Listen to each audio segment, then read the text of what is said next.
So I'm kind of really bad at not trying. Like last time, I wanted to take it easy on myself, and not only did I wind up with several more shots than I intended to, but I was also like, well, I'm taking it easy on myself, so I can afford to make some more graphics and to try and get more complicated with the editing, right? Which kind of defeated the purpose of the whole taking a break thing. Most of the editing people weren't even going to notice, like how the figure only ever makes one full rotation on the turntable and I just looped that. I could have just left it running for as long as it needed to, but instead I was like, no, more work for me, just to see if I can. I don't know why I'm this stupid, I just am. Anyways, I can't think of a better way to end December than to talk about a figure that kind of looks like Santa. It's Legacy Prime Universe Thundertron.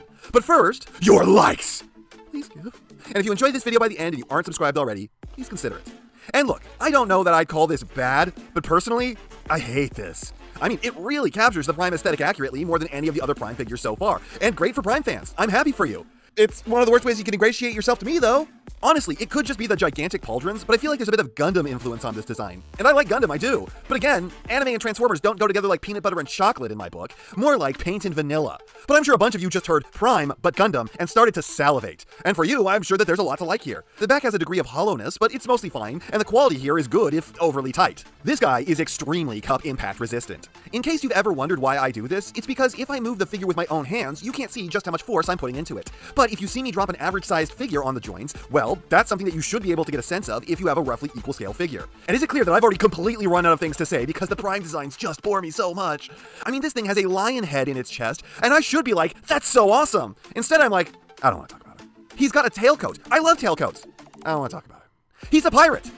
Nothing pirates. I don't care about pirates. He's even got a peg leg. This makes it so much harder for him to stand. Yeah, you could just pop off his foot and sabotage every pose you want to put him into because apparently this robot never thought to give himself a replacement foot. Like, we're squishy little meat creatures, and when we lose feet, we can replace them with robotic ones. Yet the robot, no, that's absurd.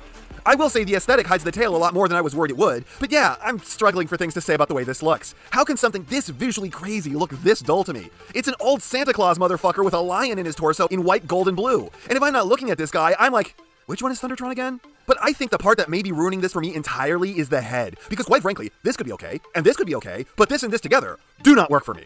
Hide his head, and I'm instantly like, that body could work. And amazingly, I think the original Prime design was a whole lot better. The colors were electrifyingly bright, and he didn't have lame little claws duct taped to his fists. Instead, he had like a giant rocket punch claw apparatus mounted to his arm. And the head was way cooler too. It was like a face mounted on top of cables running down into his neck. Instead, now he's just got like a normal beard. Boring. Look, I'm used to it at this point, but when Alpha Trion showed up in G1 and had a beard, I was offended. And I still hate it when goddamn robots in the Transformers have facial hair. Robots are not going to have convergent evolution with humans to grow a beard. It's just stupid. Get your stinking strands of hair off my beautiful mechanical beings. Stop it! Stop it! Anyways, clearly, I don't like the way this looks. The good news is that you can tell yourselves if you do. So this is the one factor where I can afford to be subjective and still give you a useful review. Do you like the way it looks? Well, good news then. The figure's built well, and it has a gimmick that you might find cool, but don't really have to engage with if you don't. Meanwhile, I just get to rant to my heart's content about how much rage I feel looking at it. Now for the accessories, he comes with his foot. And a sword. The foot's obviously the most important one here. It's vital. Keeps him standing real good. The sword, it's a lot cooler in the artwork, as this seems to be missing a lot of paint. Like a lot of paint. This thing should be as gloriously off the wall as he is, but instead it's rather boring. I mean, it's still a big fuck-off sword, so I can't fault it for that, but this could have been a lot more. But all that said, I'd argue that these accessories are good. I mean, the sword isn't going overly wrong here, it's just not living up to the potential both its mother and I see in it. And the foot is a foot. It's a little less capable than the other foot, but it's still doing a decent job at being foot. Now, an area that I can be clearly positive about this figure. The articulation is pretty good. Head has a good amount of up and down, a decent swivel limited by the beard, shoulders pull like 1 degree less than the 90, extra deep elbows, wrist swiv, very limited waist, legs are completely unimpeded forward and to the side, but very impeded back, knees have a massive bend, almost getting maximum, and odd feet where one of them has a toe down and the other one has a bigger toe down and a rocker. So the posability here is odd, but I will say overall good. The waist could really stand to be better, but that's the one place where he's clearly below the average. But that's made up for in spades by the extra deep elbows and the extremely deep knees. And despite the lopsided nature of the feet, I find that his less mobile one still helps him stand just fine.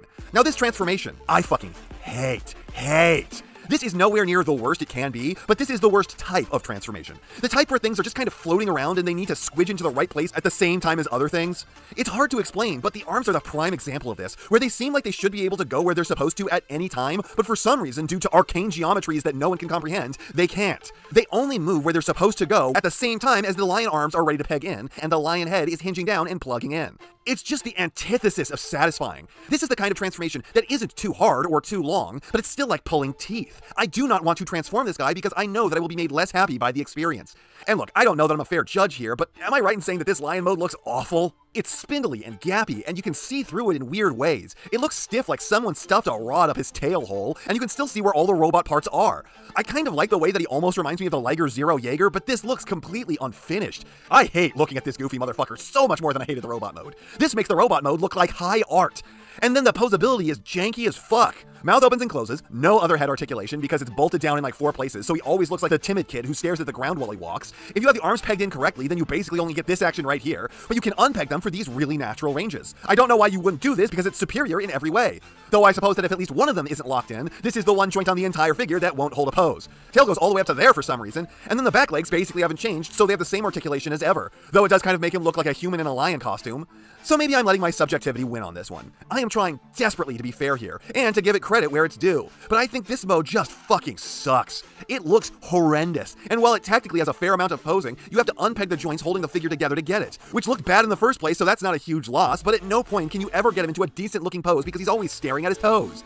And overall, I think this figure is just mostly a failure. I don't like the way the robot mode looks, but there's nothing technically wrong with it. If you're here for that aesthetic, it's going to be great for you on that front. And the posability is pretty solid, if very weird. Plus, the accessories are fine for what they are. The sword could use more paint, but if I didn't know how cool that was supposed to be, then I wouldn't complain. But when the transformation is this unfun, and the alt mode is this painful to look at, as far as I'm concerned, then 2/3 of the figure is basically just missing. Like, if you want a red figure in Voyager scale of Thundertron, then this dude probably poses better than any red figure. But for everyone else, I'd say that you probably want to wait till the leader class in the leaks comes out, because that probably actually has a good transformation and alt mode. And before we go, it's time for the monthly shoutouts. If you'd like a shoutout for yourselves, please just follow the instructions on your screens. Happy birthday to Nolan Stop Motions, now going by Primal Studios Official. Can you guess what he does based on his name? Hope it was a great one. Grunt does stop motions and shitposts, so that just means he's one of you all. Lumen TF Alloy is a new YouTuber just starting out. He does an interesting thing where when he makes a video, he gives you options on what review you want to see next. So check him out and have a hand in shaping his future videos. Go take a look at Autobot Reviews. He makes reviews on more than just Autobots. Sometimes they're on Maximals too. And at 100 subscribers, he plans to do a giveaway. Stargate 46 wants you to check out his Lego stop motion channel. And he wants you to check out bigger stop motion channel, Double Dagger, who I feel like I've been asked to shout out before. Wheeljack and TechWiz Productions would like you to go give his friend Spyro Gamer 800 a watch. He makes reviews and plays Gorilla Tag. I have no idea what that means.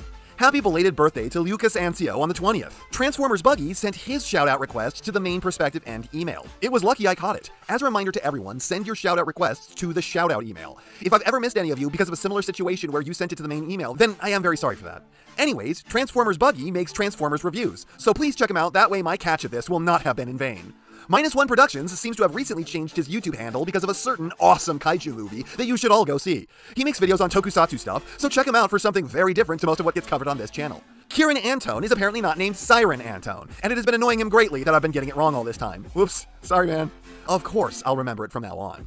Hopefully I said it right this time. King Kyle is back. As always, he is looking for commission work to help support his family, and this time he wants me to shout out his finished fanfic, FNAF Extraordinary, as well as shout out SFM animator Riko16, who makes striking music videos with Source Filmmaker. Arch Cybernight Micky would like you all to have a very happy New Year's, and to check out his channel for a mysterious change.